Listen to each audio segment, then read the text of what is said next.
Hi everyone, this is Scott and Greg over at Missed Fortune. We're here today to respond a little bit to Dave Ramsey's video where he talks about life insurance being, quote, terrible, and how buy term and invest the difference, how that strategy far outweighs putting your money into cash value life insurance. And just to clarify, we actually really agree with Dave Ramsey on we like what he does for people in terms of getting out of debt, cutting up credit cards, stopping that bad habit of lifestyle. But in this case with life insurance, he's just absolutely wrong, but he'll go after it with a vengeance and attack it.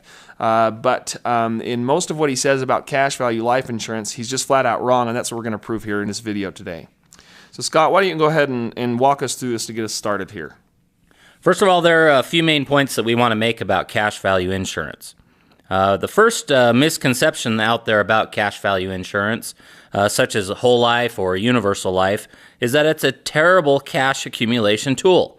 First of all, in a way, we absolutely agree with Dave Ramsey when it comes to the way that most agents out there structure a life insurance policy. They don't do it correctly.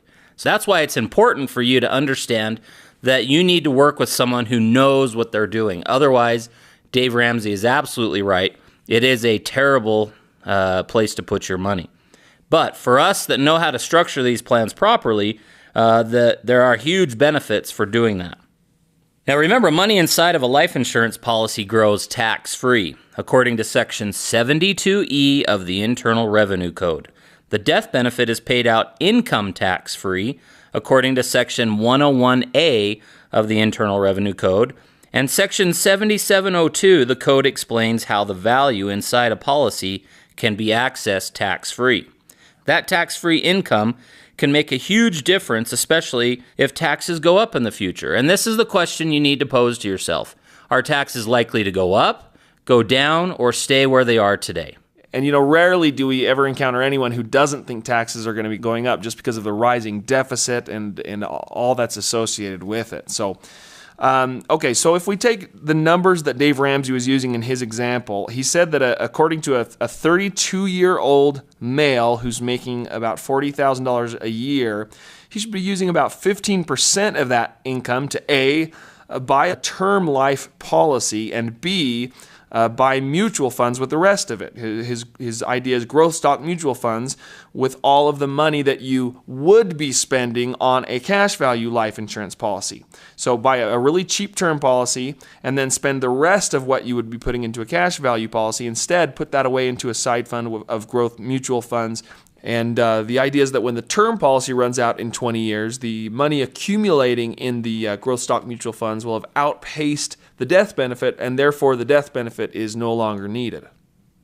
On the flip side, Dave Ramsey implies that funding a cash value life insurance policy with those same dollars would be a terrible mistake. We're here to set that straight and show you the details as to why he's maybe not correct in this one instance. Okay, well, let's compare the two strategies, apples to apples, being as realistic as we can possibly be with two different investment retirement strategies. So first of all, we'll use an example of a father, age 32, with a 2-year-old and a 4-year-old making $40,000 a year. And as Dave says, we'll utilize a total of $6,000 a year, or 15% of his income, towards the retirement plan. So let's say a death benefit of $400,000 is purchased using a 20-year level term policy, which is what Dave recommends, which doesn't accumulate any cash value, but is very affordable at about $220 a year. This would leave about $5,780 a year for the next 20 years to invest into a mutual fund earning 8.5%. Now, why 8.5%? Could a mutual fund do better than that? Well, maybe, but just look at the last 10 years. Most people aren't even back to where they started 10 years ago in their mutual fund and IRA 401k strategies. So, we really feel like this is pretty realistic comparison for the kind of world we live in now with the kind of things that can happen, 9/11s, the volatility in the Middle East, and some of those things that just affect us severely overnight almost. So some other things we must take into account are taxes and costs. With mutual funds, there are obviously taxes and fees. Now, a person's combined federal and state tax rate can fall anywhere between about 15% to as high as 42% or more.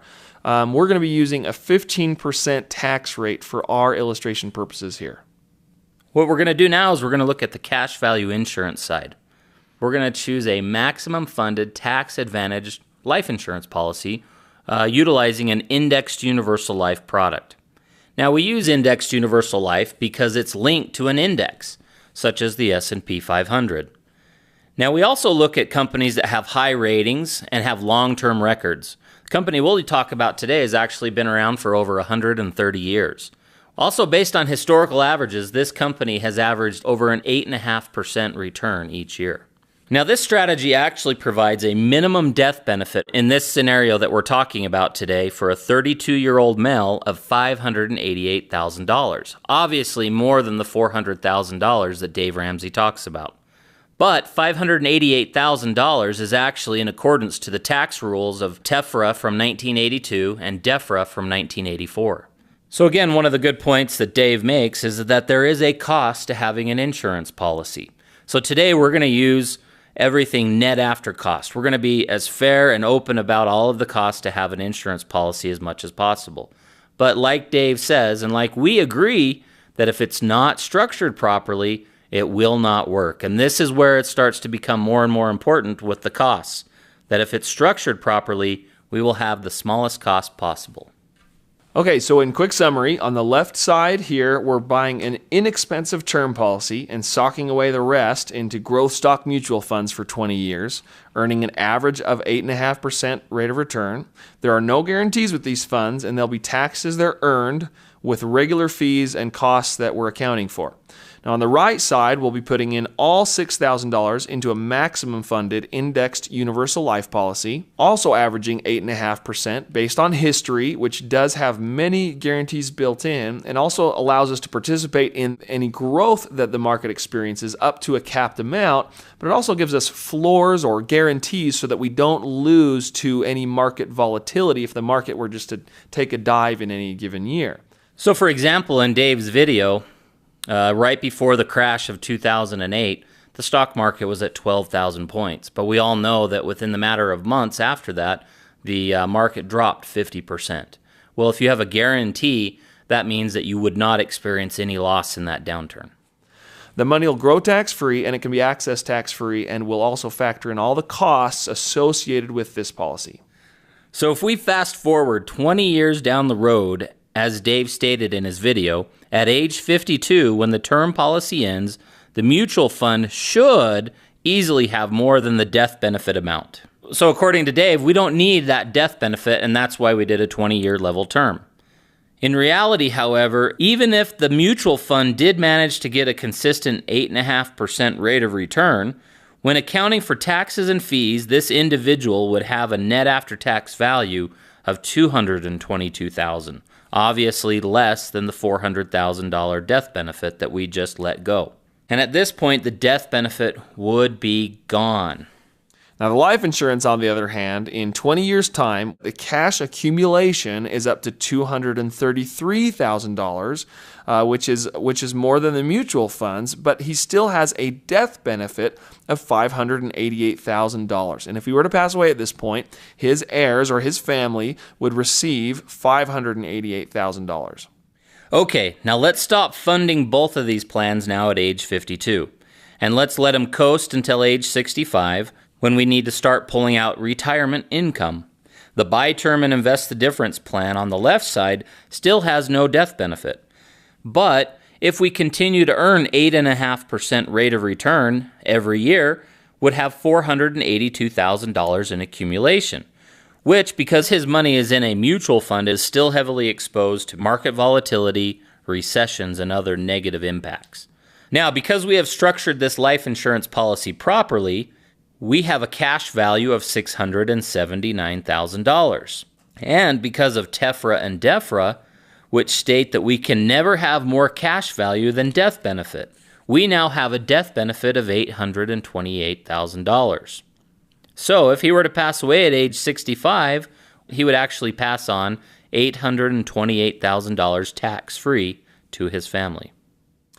In each of these plans, the left and the right start to pull out the same amount, a net income of $53,500 per year. The plan on the left, Dave Ramsey's Buy Term and Invest the Difference plan, would be out of money by age 77. At age 77, he'd have no death benefit, no income, and no money. And just to keep in mind, the average life expectancy for the average male is age 85. Now, the maximum funded policy on the right, however, would have a cash value of $654,000 at this point, a death benefit of $732,000, and would be able to continue taking out income of $53,500 until age 100, when the cash value would finally run out. To put this into perspective for you, that's an extra 24 years of additional income, a total of an extra $1,284,000 of retirement resources above and beyond what the Buy Term and Invest the Difference strategy would yield. While the strategy on the right gets to participate in the indexing feature, which provides protection from market exposure while at the same time allowing participation when the market goes up, and all the while providing for an additional death benefit that the strategy on the left loses at age 52, nearly 5 decades before our strategy on the right finally runs out of money. Now again, we understand why most financial professionals don't like cash value life insurance, but in reality, it's because they simply don't know very much about it, let alone how to structure it properly for cash accumulation. We do this every single day for our clients, providing peace of mind because there's protection from market loss, while maximizing in a liquid and safe way their retirement resources. To understand how we do this, or to see how it would actually look for your specific situation, please feel free to email or call us, or visit our website at www.missedfortune.com. That's MISSED fortune.com.